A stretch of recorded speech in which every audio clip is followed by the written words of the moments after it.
Антычнае сярэднявечча мае свой набор сюжэтаў. Папялушка, якая атрымала карону, чарадзей, які зачараваў прынцэсу, і абавязкова прывіды, што блукаюць па анфіладах замка. Сярэднявечча ж рэальнае і гістарычнае, у трафарэты не ўкладваецца. Усе падзеі непрадказальныя, героі неадназначныя.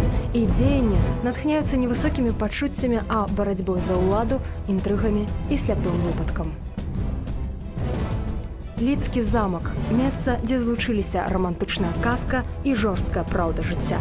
Якім чынам узнікалі замкі і дынастыі? Навошта будаўнікам патрэбна была кроў дзікіх звяроў? І як дзяўчына з гальшан стала каралевай? Аб усім гэтым у праграме Альба Рутэнія «Лідскі замак».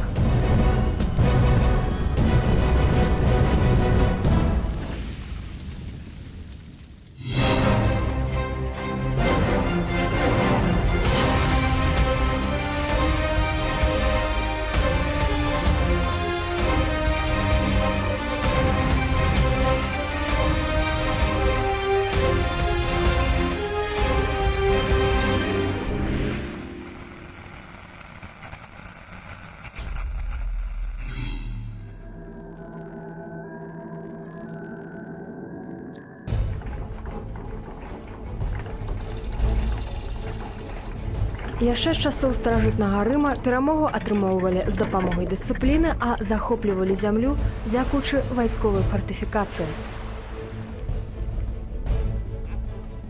У антычныя часы самым распаўсюджаным тыпам вайсковага ўмацавання быў так званы каструм.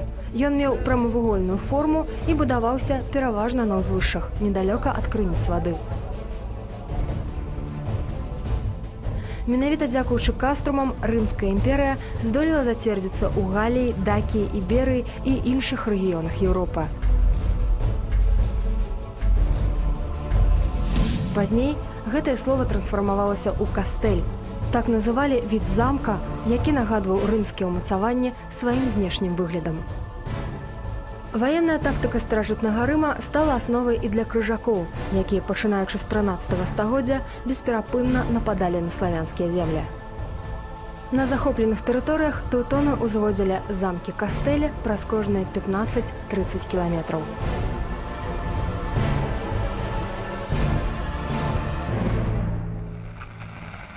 Архітэктары крыжацкіх замкаў разлічвалі на тое, што з галоўнай вежы замка можна было ўбачыць тыя ўмацаванні, якія знаходзяцца недалёка. Пры дапамозе нейкіх знакаў перадаваліся паведамленні з аднаго замка ў іншы, і таму такія ўмацаванні стваралі адзіную лінію. І тыя землі, якія захапілі ўжо крыжакі, вернуць назад было амаль немагчыма. Вялікі князь літоўскі Гедымін ацаніў перавагі ваеннага дойлідства і пачаў маштабнае будаўніцтва ў сваёй краіне.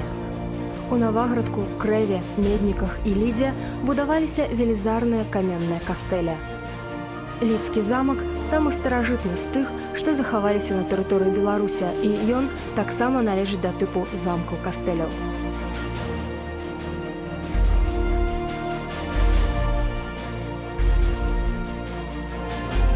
Прыкладна ў 1330-х гадах на месцы зліцця рэк Каменка і Лідзея пачалі насыпаць 6-метровае пясчанае плато.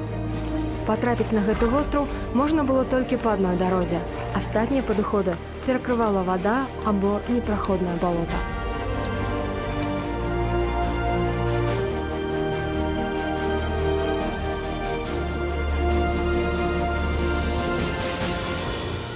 Сцены ўзводзіліся ў асноўным з камення. Цагліна ў тыя часы была дарагой, і яе выкарыстоўвалі толькі для вежаў, байніц і дэкаратыўных элементаў сцяны. Каб паскорыць будаўніцтва, прыдумалі нават адмысловы каменны падатак. Кожны, хто хацеў патрапіць у Ліду, павінен быў прынесці з сабой камень. Падарожніка з пустымі рукамі ў горад проста не пускалі. Такім чынам, ва ўзвядзенні лідскага замка паміжволі прымалі ўдзел 1000 чалавек. Будаўніцтва не абышлося і без сваіх таямніц. Паводле легенд, у вапну, акрамя звычайных інгрэдыентаў, дадавалі таксама курыныя яйкі і кроў дзікіх жывёл. Арганічныя бялкі сапраўды рабілі раствор больш пластычным, а вось зубрынная альбо кабанья кроў ніякай практычнай карысці не прыносіла. Аднак людзі верылі, што стойкасць і жыццёвая сіла звяроў прыдадуць моцы і замкавым сценам.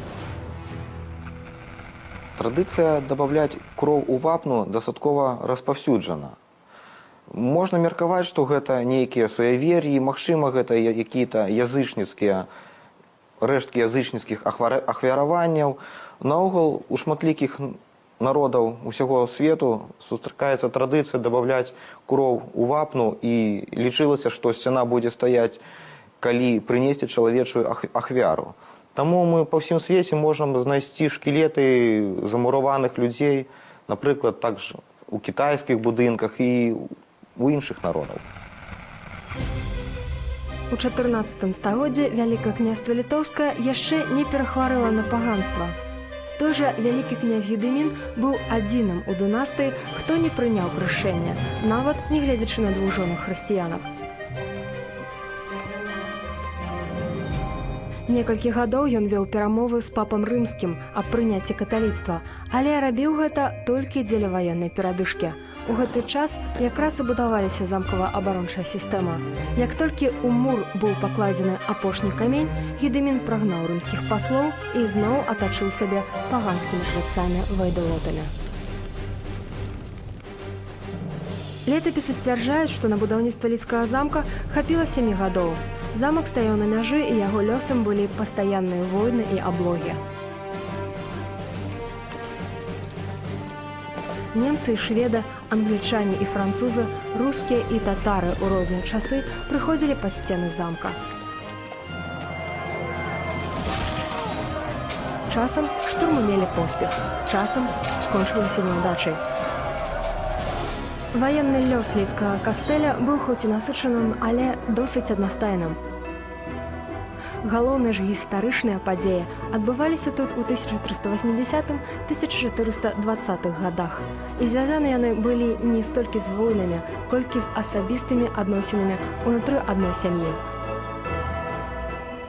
За 40 гадоў сцены Лідскага замка нібы ператварыліся ў тэатральныя падмосткі, дзе халопы жаніліся на прынцэсах, а правінцыйныя дзяўчыны станавіліся каралевамі. Тут рэкамі лілася кроў, помста доўжылася дзесяцігоддзямі, а прывіды па начах не давалі спаць мірным насельнікам. Падзеі, што адбываліся ў Лідскім замку, вызначылі гісторыю на 300 гадоў наперад, таму да іх варта прыгледзецца больш пільна. Галоўны канфлікт завязаўся ў 1370 годзе, калі ў замак прыехаў жыць новы лідскі стараста па імі Вайтыла. Да сённяшняга дня ён уваходзіць у 5 самых загадкавых асоб беларускай гісторыі. Летапісы сведчаць, што гэты чалавек паходзіў з самага сацыяльнага нізу. Ён быў пекарам. Хроніка літоўская і жамоцкая. Быў там у яго Альгерда Вайдзіла нейкі, нязначнага роду чалавек. Той, перад тым, будучы яшчэ ў Альгерда пекарам, за досціп свой спадабаўся князю і паставіў яго князь у сябе пасцельнічым, потым падчашым стаў і быў сакратаром Альгердавым. Падобную перастаноўку гісторыі мог сябе пазволіць толькі дастаткова моцныя рэфарматары, напрыклад, такі як Пётр I. Наогул жа ў 14 стагоддзі сацыяльныя межы грамадства былі дастаткова абмежаваныя і жорсткія. Такое ўзыходжанне было больш магчыма для жанчын. У выніку заключэння шлюбу з высакароднай асобай яна магла стаць, напрыклад, вайтоўнай альбо князёўнай. А вось для мужчыны такое было малаверагодна. Гісторыкі да гэтага часу не могуць растлумачыць прычыны імклівай кар'еры, якой зрабіў Вайтыла.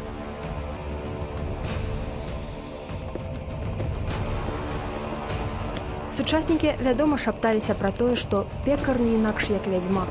Тым больш, што далей падзеі развіваліся зусім неверагодна. У 1377 годзе стары князь Альгерд памёр, і яго месца заняў любімы сын Ягайла. І менавіта тады ў гісторыі Беларусі выразна загучалі казачныя матывы. Ягайла дараваў Вайтыле былому халопу руку сваёй сястры і паабяцаў яму яшчэ і палову царства ў дадатак.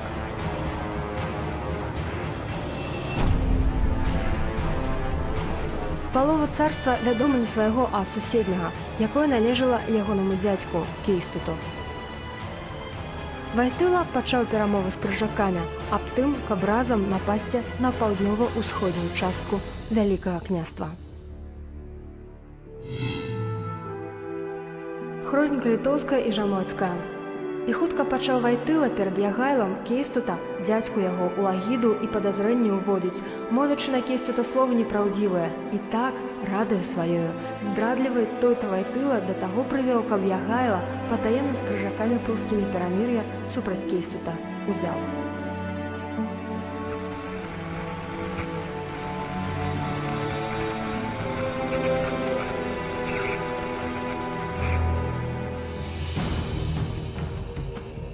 Гэта быў сапраўдны гістарычны парадокс. Некалі лідскі замак будаваўся для абароны ад тэўтонаў, а цяпер тут сядзеў чалавек, які сам запрашаў немцаў у Беларусь.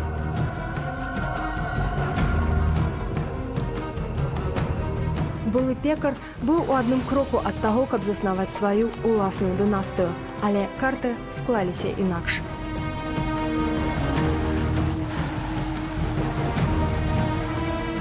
Аб змове выпадкова даведаўся князь Кейстут. Доўга не разбіраючыся, ён сабраў вайска. У Вільні стары князь знайшоў перапіску з немцамі, а ў Лідзе сустрэў і вінаватага ў гэтай перапісцы. Вайтылу выцягнулі з пакою замка і без доўгіх размоваў павесілі на суку.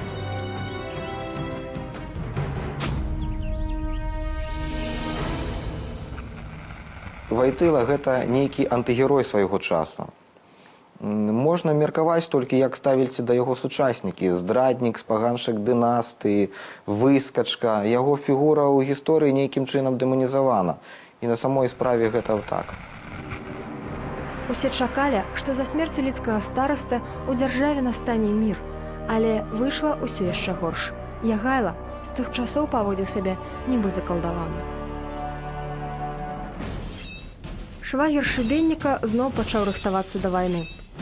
У ходзе яе Ягайла пераступіў прысягу, пакараў смерцю свайго добрага дзядзьку і спрабаваў прыдбаць да рук усю краіну.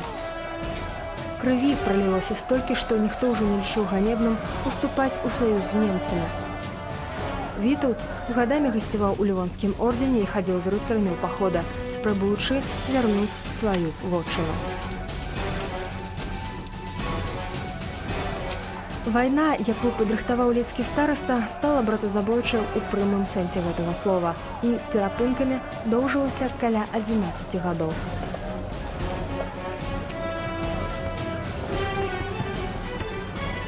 У вайсковых дзеяннях прымаў удзел і лідскі замак. У 1391 годзе да каменных сцен падышлі атрады крыжакоў, узначаленыя самім Вітаўтам. Замак мог бы пратрымацца доўгі час. Таўшчыня ягоных сцен дасягала 2 метраў. На баявой галерэі былі бальніцы для лучнікаў, арбалетчыкаў і тых, хто ліў на галовы ворагаў кіпячае масла. Умовы для паспяховай абароны былі. Не хапала толькі саміх абаронцаў. У замку знаходзіўся толькі невялікі атрад рыцараў, узначаленых князем Дзімітрыем Карыбутам. Палажэнне было безнадзейным, але камендант натхняў воінаў быць мужнымі. Дзякуючы ягоным прамовам, абаронцы лідскага замка вырашылі змагацца да апошняй кроплі крыві. А вось сам князь Дзімітрый уласным словам не паследаваў і перад боем вераломна збег, скарыстаўшыся заднімі варотамі лідскага замка, што знаходзіліся на 2-метровай вышыні. Князі ў той перыяд разглядалі простых воінаў не як роўню сабе. Таму такі ўчынкі, як здрада, падман, нейкія маніпуляцыі, гэта былі характэрныя ўчынкі для таго часу. Легенда гаворыць, што воіны годна сустрэлі ворага і ўсе да аднаго загінулі ў баі. З тых часоў перыядычна з'яўляюцца чуткі пра тое, што ўначы ў лідскім замку чутны ляск жалеза, а некаторыя сцвярджаюць, што бачаць дзіўныя цені. Старажылы лічаць, што гэта воіны князя Дзімітрыя працягваюць ахоўваць лідскі замак. Тым часам Вітаўт стаў новым гаспадаром лідскага замка. Ён правёў значную перабудову. У паўночна-ўсходнім куце замкавага двара з'явілася вежа. У яе ніжняй зале знаходзілася турма, вышэй месціўся суд, бібліятэка і архіў. Верхнія ж паверхі займалі пакоі самога Вітаўта. У тыя часы, калі цеста грамадзянскай вайны толькі падымалася, менавіта Вітаўт намагаўся не дапусціць варожасці. Ён угаворваў Кейстута не пачынаць вайну і сам вёў бацьку на мірныя перамовы. І з тых часоў, як Вітаўт замацаваўся ў лідскім замку, цень пекара Вайтылы як быццам перастала вісець над гэтымі землямі. З гэтых часоў Ліда ўжо не была месцам разладаў, здрадаў і смерцяў. Зараз тут узнікалі нечаканыя аб'яднанні. Прычым першым саюзнікам стаў хан Тахтамыш. Что же определяет историю? Личность, судьба или стечение обстоятельств?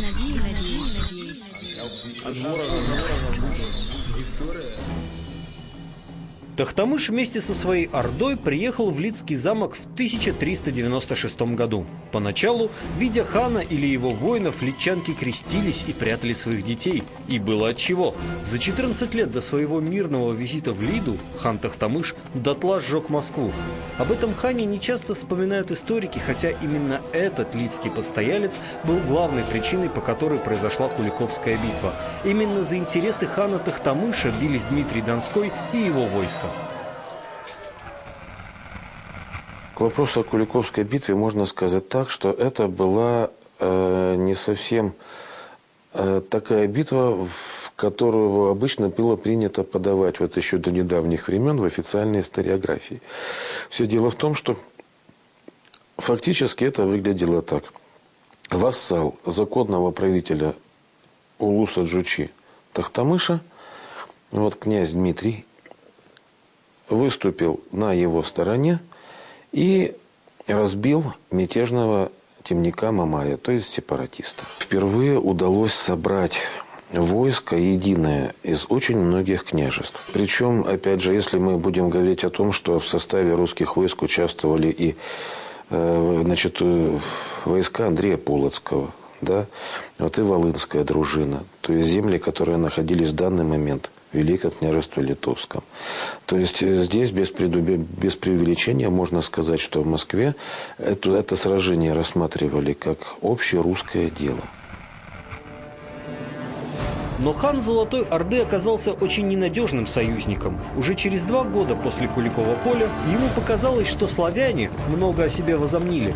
Тахтамыш отправился к Москве, обманом захватил ее и сжег дотла. Такое вероломство было вызвано не минутной вспышкой гнева, а, судя по всему, являлось постоянной чертой характера. Через несколько лет взбалмошный хан поссорился и с другим своим союзником – Тамерланом. Это стало самой большой ошибкой в жизни Тахтамыша. Железный Тимур нанес ему сокрушительные удары на реке Кондурче, а через несколько лет еще и на Тереке. В результате Тахтамыш был смещен с престола. Бывший властитель Белой и Золотой Орды убежал из своих владений, захватив с собой несколько тысяч верных воинов. Дело в том, что Тахтамыш – это очень неоднозначная фигура в этот период. И вообще не только в этом регионе, а в целом, если мы говорим о пантеоне каких-то исторических деятелей. Вот. Легче легкого было бы его назвать то, что напрашивается на язык само собой. Банальный ярмарочный кидало. Потому что он, по сути дела, кидал в своей жизни всех. Это, наверное, был лозунг его жизни, утвержден, точнее, его отношение к жизни. Кинул Тимура, который помог ему утвердиться в Улусе Джучи. Потом кинул Дмитрия, разорив Москву спустя 2 года после Куликовской победы. Умудрился причем Дмитрий он кидал дважды. Вот, ну и вот в итоге и закончил бесславно. То есть сгинул, вот, как говорится в летописях, сгинул аки обр. Его ждала бы незавидная участь изгнанника, если бы не Витовт. Великий князь Литовский поставил перед собой амбициозный план – ни много ни мало посадить на трон Золотой Орды своего человека и закрыть вопрос угрозы с востока. Кроме того, Тахтамыш со своей монгольской конницей был отличным союзником в войне с Тевтонским орденом. Словом, причин для приручения хана было более чем достаточно. И Витовт пригласил изгнанника в свою страну, отдав ему Лиду и окрестности на прокормление. Вместе со своей ордой Тохтамыш жил здесь около 3 лет. Система кормления, ну, это как бы давали человеку территорию, с которой он кормился. То есть часть доходов, скажем так, жителей этого района шла в его пользу. Вот. То есть не давали человеку пропасть.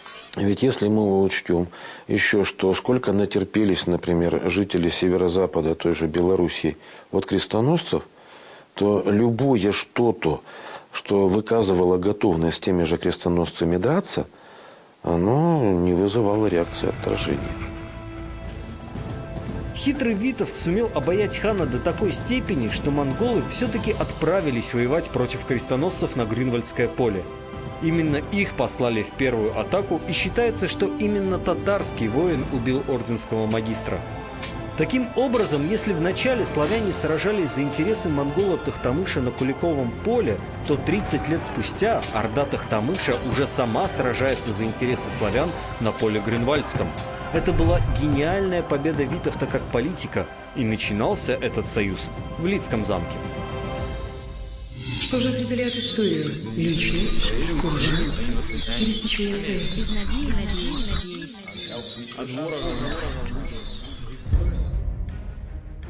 Цікава, што нечаканыя саюзы, якія нараджаліся ў Лідзе, былі не толькі палітычнымі, але і асабістымі. Самая знакамітая і адначасова самая радасная падзея адбылася тут у 1422 годзе. Вітаўт і Ягайла, якія некалі люта ваявалі адзін супраць аднаго, на той час ператварыліся практычна ў старцаў. Абодвум было каля 70 гадоў, абодва былі гаспадарамі велізарных краін і абодва не маглі мець нашчадкаў. Ягайла перажыў 3 жонак, і няводная не падаравала яму дзяцей. Пасля смерці братоў у іх дзяржавах павінна была наступіць смута і перадзел улады.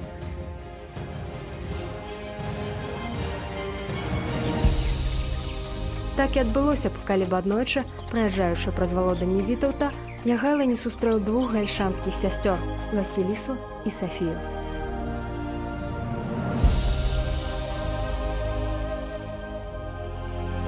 Малодшая сястра, 17-гадовая Сафія, асабліва спадабалася каралю, і ён папрасіў Вітаўта выступіць у ролі свата.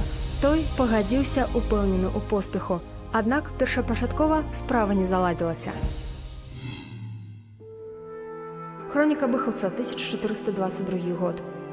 Князь Семён, апякун нявесты, сказаў: «Не хачу ганьбіць старэйшую сястру яе, выдаваць малодшую раней старэйшай, і таму хай бы яго міласць узяў старэйшую». І калі князь Вялікі Вітаўт паведаміў гэта каралю Ягайла, той сказаў: «Сам ведаю, што старэйшая прыгажэй, але ў яе вусікі, а гэта значыць, што яна дзеўка моцная, а я чалавек стары і не маю права на яе паквапіцца».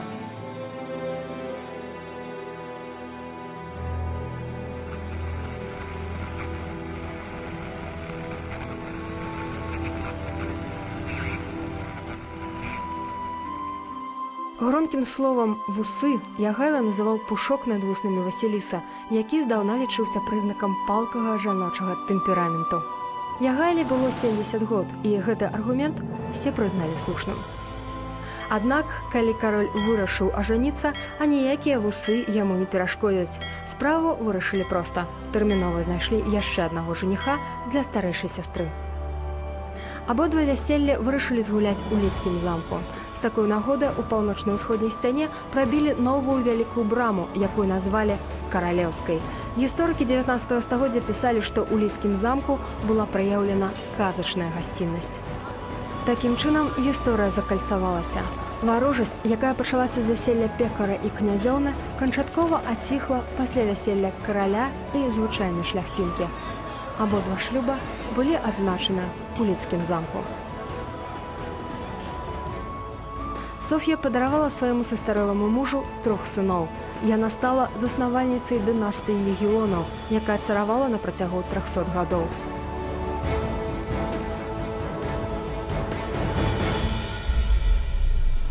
Ужо ў 20 стагоддзе навукоўцы даказалі, што ў венах усіх сучасных каралеўскіх дынастый Еўропы, у тым ліку і ангельскай, цячэ кроў Егелону, а значыць, і кроў Соф'і Гальшанскай.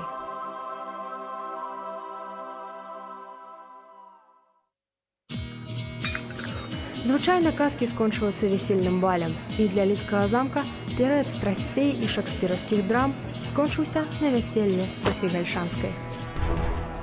Лідскаму замку давялося перажыць яшчэ не адну аблогу.